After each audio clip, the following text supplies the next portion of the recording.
Hello guys, મારું નામ છે કરણ। આજે હું ઓફિસથી ઘરે આવ્યો તો મારી મોટી બેન તપેલામાં કંઈ લઈને આવતી હતી। મેં કીધું શું તું લાવી છે?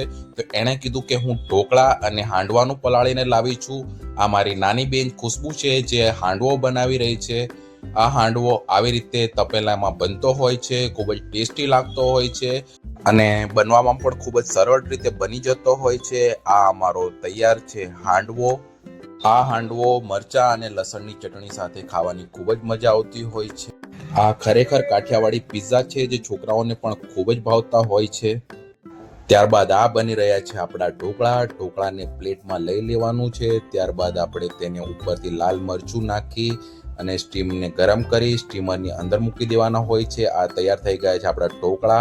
ઉપરથી સિંગ તેલ નાખી અને આવી રીતે કટ કરી લેવાના હોય છે। ખરેખર ખૂબ જ ટેસ્ટી અને સ્પોન્જી બનતા હોય છે। જો તમને આ ઢોકળાનો ફૂલ વિડીયો જોવો હોય તો જરૂરથી કમેન્ટ કરજો। અહીંયા સોનુબેન ઢોકળા કટ કરી અને તપેલામાં મૂકી રહી છે। આ ઢોકળા લસણની ચટણી સાથે ખાવાની પણ ખૂબ જ મજા આવતી હોય છે। મારો ધ્રુવ ખૂબ જ એન્જોય કરીને ખાઈ રહ્યો હતો, નાચી રહ્યો હતો અને ખાતા ખાતા તે ખૂબ જ એન્જોય કરી રહ્યો હતો। આરવને પણ ઢોકળા ખૂબ જ ભાવ્યા હતા। પછી અમે બધા સાથે મળી હાંડવો અને ઢોકળા ખાવા બેસી ગયા હતા। ખરેખર ખૂબ જ મજા આવી। બધા સાથે મળીને ખાવાની ખૂબ જ મજા આવતી હોય છે। Thank you.